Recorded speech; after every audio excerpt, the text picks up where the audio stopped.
I'm not supposed to trust a BMW like this. It's got more M badges than it needs, a hatchback it refuses to call a hatchback, and a window sticker that is not anecdotal. Problem is, the spec sheet reads like the car I'd actually buy: a B58, rear-biased xDrive, an M Sport Diff, and launch control for people who insist they only care about practicality. The question isn't whether I like it. The question is whether BMW built the rational driver's car or just built my weaknesses into one very expensive shape.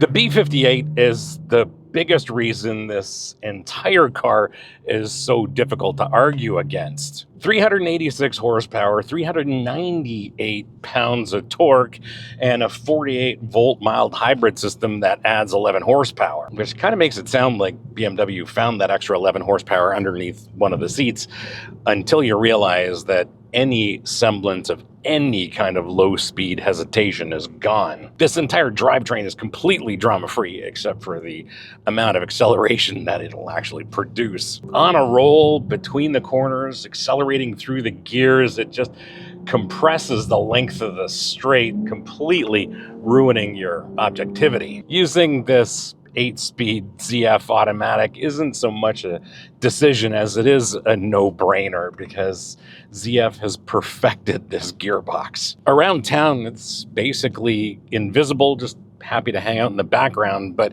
put it in one of the more aggressive drive modes and it gets slightly antisocial. It still pulls off rev match downshifts and does exactly what you want when you're enjoying this in the corners. It'll hold gears longer and it doesn't upshift mid-corner to make the whole situation awkward. And yes, launch control is included. You'll use it once to show off to one of your friends and then forget it was here in the first place. If anything on this car earns the M badge, it's this.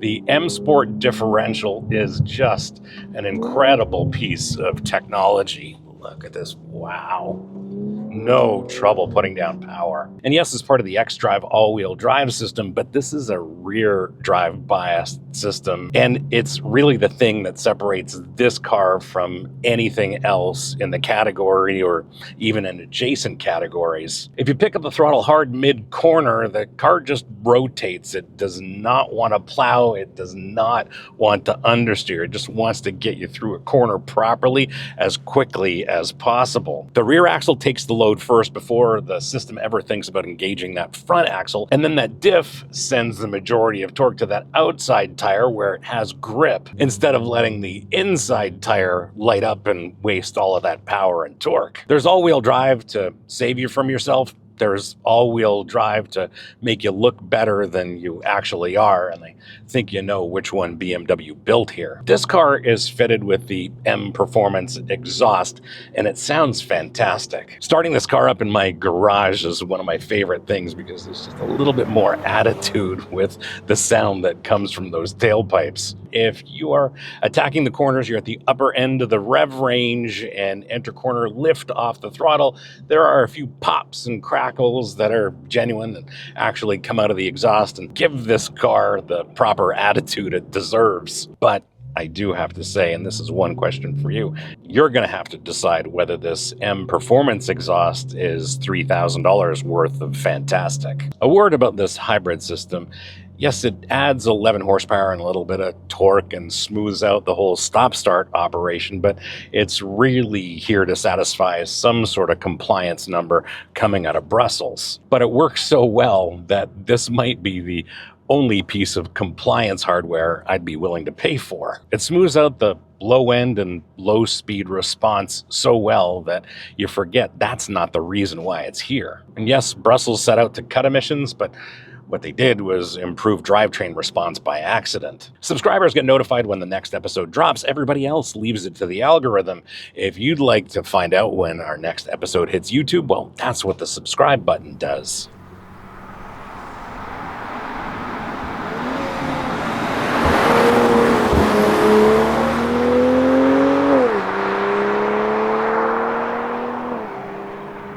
BMW calls this variable sport steering, and what that means is that the ratio gets quicker with the more lock that you add. So it takes the work out of hairpins and takes the embarrassment out of parking lots. This is about as natural as variable ratio, variable assist steering systems get.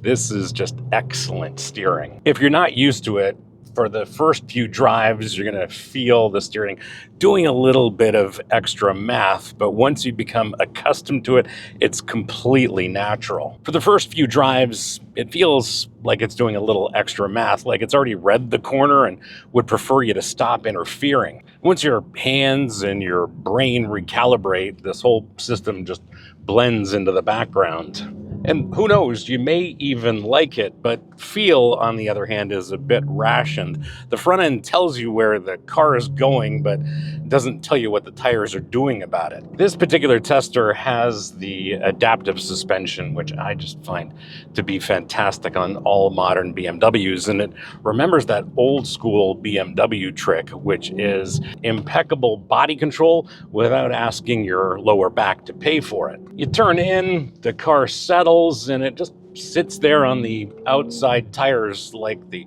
whole car has more time than you do. Problem is, corner speed gets normalized, and the reason that's a problem is because this thing can carry a lot of speed through corners. It's so good that when you take a moment to look at the speedometer, you realize that this car has been doing things that may require legal advice. Yes, it's all-wheel drive, but it's rear-biased all-wheel drive, which means you can adjust the attitude of this M440 in the corners with that throttle. And that rear axle just does what good rear axles do. Whether you want to keep this planted on corner exit and keep the whole thing tidy, or whether you want a little power on oversteer, it will comply with your instructions. We do have the big M Sport brakes on this tester, the big red calipers up front, and they do a fantastic job with one small caveat.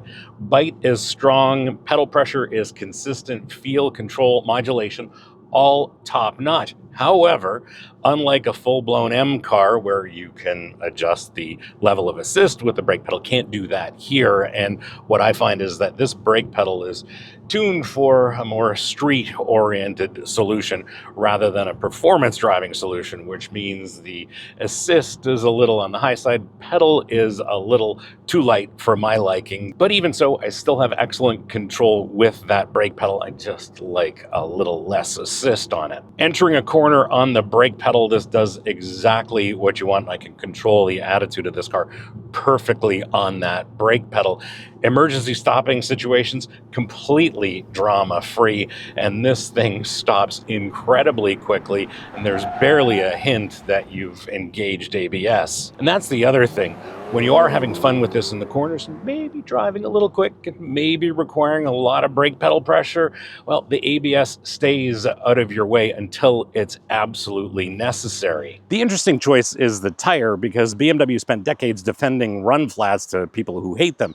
This Canadian tester came on performance non-run flats, which tells you exactly who this car is for. On run flats, those sharp impacts run out of sidewall compliance and then get sent right through the car because the suspension has also decided it's not going to participate in any of that either. But with these non-run flats, it's a different story altogether. These are 20s, and this shouldn't ride as well as it does, and it is exceptionally comfortable and then still giving me all the support I need to have some fun in the corners. Drivers like you and me should be pleased that non-run flats are available. I know I am, and this is the way I would go, because run flats are a tax that we would end up paying for a flat we might never get. For a couple of decades, BMW told customers that run flats were fine, and customers told BMW that they weren't. And thankfully, BMW blinked, finally allowing you to delete them. So remember, beating a German automaker takes a couple of decades and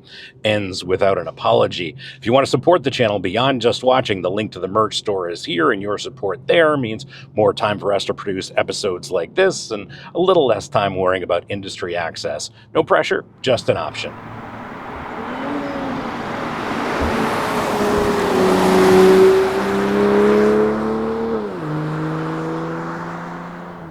The entire driver interface is perfection as far as I'm concerned. You sit nice and low in this car, lots of adjustment in the seat as well as the steering column, and I end up with a great relationship to the steering wheel and to the pedals. One minor complaint, and that is the flat bottom bit on the steering wheel, which does nothing for me. Love the shape and the size of the steering wheel. Shift paddles are an easy reach, and yes, of course, there's a red ring at the top of the steering wheel, which is there to help guide us back to center when we've got some serious oversteer moments going on. This is an M440, not an M4, so we do have a little more street-oriented seat here, but these are exceptionally comfortable, exceptionally supportive. There's just enough bolstering to support you through the corners for the amount of G's this M440 is capable of generating. We do have to talk about visibility, and the one thing that's slightly problematic, because I live in a big, busy city, these outboard mirrors do take up a lot of visual real estate in the city. They take up the space where pedestrians and dogs and cyclists and who knows what else is on the busy streets of Toronto, and they do get in the way from time to time. So you do have to take extra care. Once you're accustomed to it, just fine, and it's one of those things for me that's not a deal breaker. I would absolutely live with it. The view at the back is, of course, compromised by that sloping roof line, and it works just fine as long as you keep those second row headrests in their lowered position. Of course, this is a modern BMW, so it has all the sensors and cameras to assist you in your parking lot adventures. With modern BMW interiors, I'm a little concerned because we're getting to the point now where we've got some brilliant systems, but some bad ideas are starting to creep in. The shifter is now this little toggle, and we've seen this in other BMWs previously, but there's just no ceremony here. And I appreciate that it creates some additional real estate and cleans up this entire area, but it's just a little too delicate for a performance car like this. This car has the glass controls option, so it makes the iDrive controller, the toggle switch, and the start-stop button look like jewelry. They also behave like evidence at a crime scene because every fingerprint is preserved. And yes, we know that in modern BMWs, the climate controls have migrated into the screen, and I think that's because physical buttons, switches, and dials were too close to joy. Whether you love it or hate it, BMW's iDrive system is one of the best in the business, if a little too complicated for 2026. When I'm using the native system for whatever feature I'm after, there's just an extra layer of complexity that doesn't need to be there. And getting to the feature that I'm looking for takes more steps than it used to, and none of that is really an improvement. Regardless, I use it on wireless Apple CarPlay, and it works flawlessly. At this price, this entire cabin should feel like all of the money, and for the most part, it does. The leather upholstery is top-notch, as is the leather on the steering wheel. Just feels fantastic, and this carbon fiber, this is the real deal, not some printed sticker applied to plastic. Fit and finish is also best in the business, feels very well screwed together. It's only when you get to the lower part of the door cards and lower part of the dash that you see evidence from an entry-level 3 Series. You know, it's slightly amusing.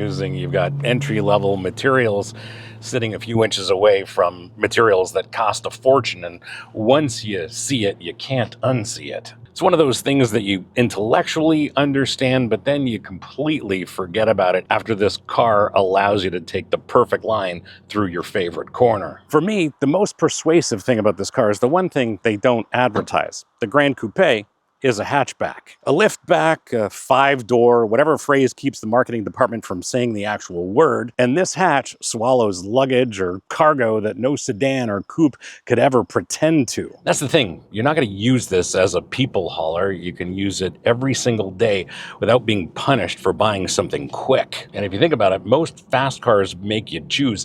This one gives you plausible deniability and then opens the hatch. If this episode gave you more information than what you get in a brochure or a press release, hit like. It tells YouTube to share this episode with other people like you interested in an episode like this. Takes just 1 second.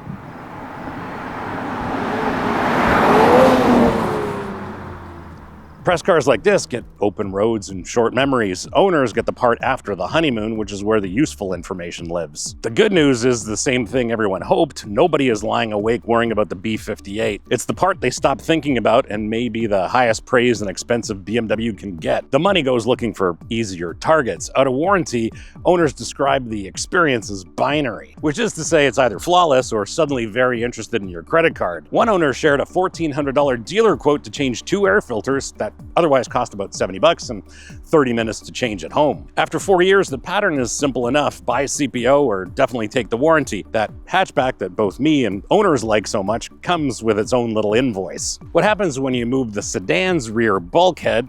The body loses some stiffness and owners report a C-pillar rattle common enough on the G26 that it's become background music. The dealer fix is pretty pedestrian. Some tape behind the trim. It works for a while, then the noise comes back because apparently the car also believes in scheduled maintenance. New owners show up convinced that something is broken at low speed. The 48-volt system shuts the engine off around 8 miles an hour, the engine braking disappears, and the brake pedal can feel slightly grabby and digital right at the end. But it's the car working exactly as designed, which settles the warranty question without doing a thing for the annoyance. Personally, I don't mind it, have gotten used to it, but the owner workaround is a custom drive mode that keeps the engine running so the car stops like a car. For anyone who drives through a real winter, tires are a part of the conversation. Yes, a lot of these cars ship on run flats and owners get rid of them quickly, less for ride comfort than winter traction. And with this xDrive system, killing one tire is not always a one-tire problem. The system wants all 4 rolling diameters very close, or the transfer case starts arguing with the rest of the driveline in a language made of invoices. None of that ruins the case for this car. Owners have put deposits on real M3s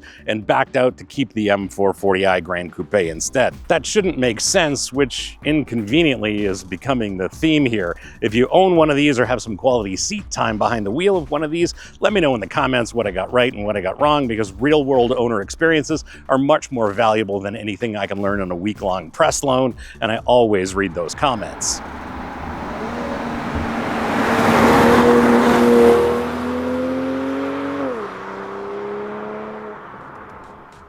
I've kept my eye out for any tricks on BMW's part and didn't find any.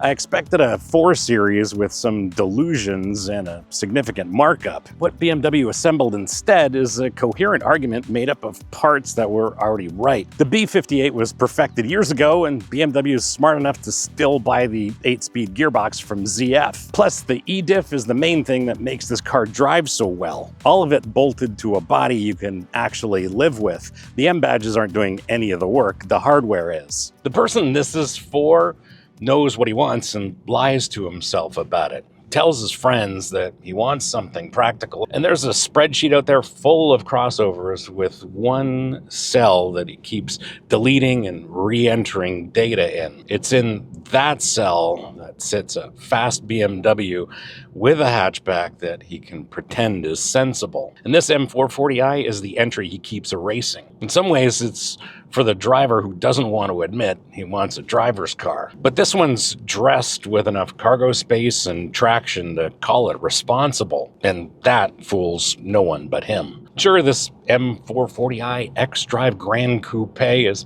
slightly expensive, it's slightly vain, and it's definitely named by people allergic to the word hatchback. It's also the BMW that makes more sense than most of the crossovers people will buy instead. And I hate that it makes so much sense, because it does. That's the M440i xDrive Gran Coupe. Subscribe if you want to see more episodes like this. Don't if you don't. Comments are open if you disagree. And if you'd like to help fund more of these, the merch store link is here. See you on the next one.